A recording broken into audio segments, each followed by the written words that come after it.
Hey, it's DragonFeather, and this is my altar as it is right now.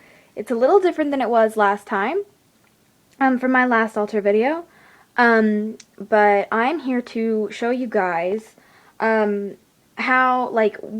you should put on your altar and why. So, first of all, and probably the most important, if you're a Wiccan, if you're a witch, then this might not be as important to you, or if you're just a pagan in general, this might not be as important. But, here is your goddess candle, which I have her thing painted silver, and your god candle, which I have yet to paint his gold.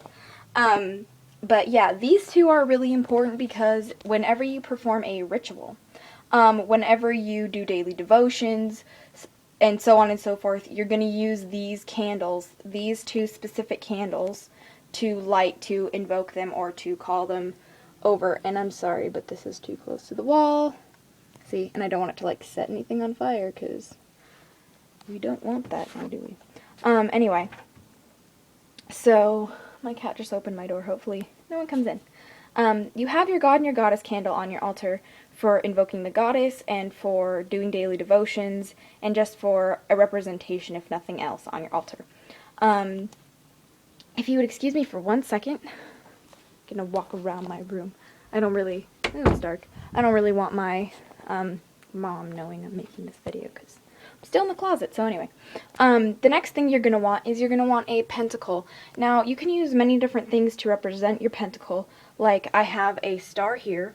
You can take a dish like this purple one I have and like flip it over something and draw a pentacle in it. And if nothing else, you can even use a seashell because seashells have the natural pentagram shape on them. And that is just the main symbol of Wicca. If you're a pagan, you might not have that. You might, if you're just a witch, you might not have it. You might, it's up to you. But it represents the 5 elements, or the 4 elements plus spirit, and that would be like probably the next thing I would put on my altar. And then after that, I have my elemental representations. And what I mean by that is you can have many different kinds of things. You can have a dish of water or a seashell for water like I have. You can have salt for earth, which is probably the most common, or something else that you find in nature like a stone. In my case, it's a pine cone. For air, you can have, air's kind of hard to find. That's why I use a feather, and I think most people tend to use feathers or their censers as their air representation. And the next thing is fire. You can use a candle, you can use a lava rock, or you can use like a claw, a tooth, or a piece of horn or like antler from an animal. Anything that's like bone really represents fire. And then you'd have your spirit, which I think most people tend to use amethyst, whether it be a crystal cluster or a tumbled stone. It really doesn't matter. And yeah, that would be my next thing. And then I have them lined up. Usually you would have your pentacle in the middle and then your elements lined up around the pentacle. But since I had the star candle, I thought it'd be nice to put the star candle in the middle and line them up around that. And then the next thing on the goddess side would be your cauldron and your chalice. Now, here's my cauldron. As most of my viewers who are regular watchers know, I made this in ceramics. And you can buy yours or you can make yours, but make sure if you make them, you know that it's fire-safe proof material. Like these, I know it's fire-safe because they get cooked inside the kiln at 1800 degrees, and fire doesn't really normally burn hotter than 500. So it's perfectly safe. And then you need a chalice, and this is my chalice. And the charm on it is representation to my magical name. If you can see the dragon and the peacock on it, my name is DragonFeather, for those of you who pay attention to things. So, really cheap chalice. I don't remember where I got it, but my mom said I could have it. She was like, why do you need that? I'm like, oh, I don't know. It's just kind of cool, you know? She's like, okay. Alright, so then the next thing you need on the god side is an athame. This is my athame. Now, the holder is totally optional. The holder just came with it, and it looks really awesome and kind of cool, and I'm obsessed with dragons, so that's why it's there. Or a wand. And I use this to cast circles, and I use my athame to bless things. Bless, consecrate, and cleanse things. But that's totally up to you guys. And then the next thing, along with your athame, you're going to need a censer or an air An ear holder. That's funny. Or a incense holder. And this is mine, also a dragon, because I'm obsessed. In case you guys haven't noticed. But yeah. And that's so you can burn your incense, though you can also burn them in your cauldron. I usually have incense going over here and over here at the same time. Usually incense dedicated to the god on this side, and incense dedicated to the goddess on this side. I have a little thing right here where I can stick the little cones and burn the cones in here, in case I don't have the sticks. Alright, so, this is a lot of talking. After that, I would go for a sun and moon representation. Now, this is totally up to you guys, but this is my sun representation.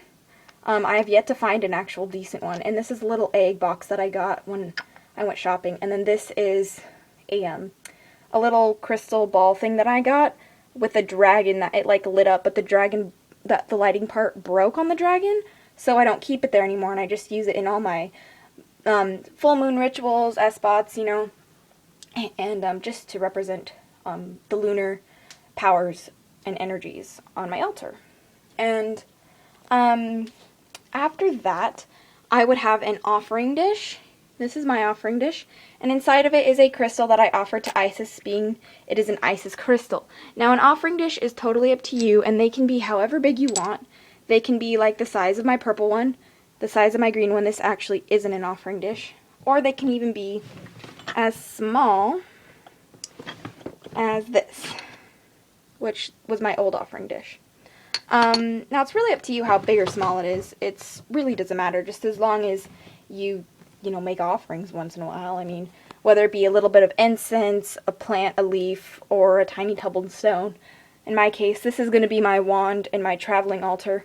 I'll do a video on a traveling altar so you guys have an idea. And things that I didn't go over that aren't necessary is an altar cloth. Altar cloths, which is the red part. My altar is actually, the table part of my altar is actually a book. It's a huge book. Yes, this whole entire thing is a book that it's sitting on top of.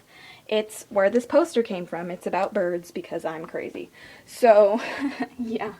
But things that I also, like, altar cloths are kind of expensive. This is material that I got from my great grandma Jenny, which is who I was named after, so I figured it would be perfect to have her always here with me. And another thing is you guys can go to, like, Joann's Fabric or Michael's and buy some cloth, just regular cloth that you like, and use it as an altar cloth. That would be the cheapest way to go. But if you want a fancy one that has a pentacle on it, then you are probably going to be spending at the least like $30, just so you guys know. Things I didn't really show you guys was this. This is all my totem stone area. It's where I put all my totem stuff that I know of. One of my totem stones is Tiger's Eye. My other totem stone is Moonstone. I don't talk about this one as much, but it is a totem stone. And then my totem animal is a killer whale. So that's on there as well. And I have my crystal cluster with my favorite crystal that I found up there just for display, really. I use the crystal cluster to charge and cleanse all of my, like, rocks, items that are, like, of this size. So something that would be, like, this big, I wouldn't do because I'd be afraid it'd crush the crystals.